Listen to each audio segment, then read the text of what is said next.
తాజాగా స్టార్లింక్తో ఒప్పందం కుదుర్చుకుంది. అది తెలియగానే అర్జెంటుగా జియో వాడు కూడా మార్చేసుకున్నాడు.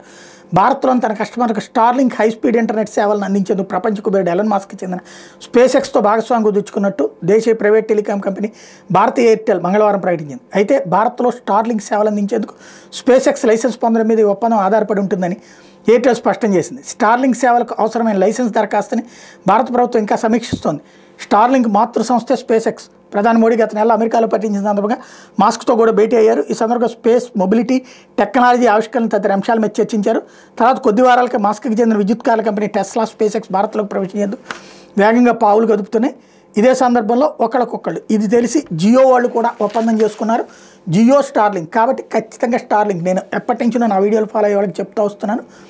భారతదేశంలో త్వరలో ఇప్పటిదాకా ఏంటి మన ఏరియాలో డిష్ ఉండి అంటే ఈ సెల్ ఫోన్కి సంబంధించిన టవర్ ఉంటేనే మనకు సిగ్నల్స్ వస్తాయి సరిగ్గా, లేకపోతే వీక్గా ఉంటుంటాయి.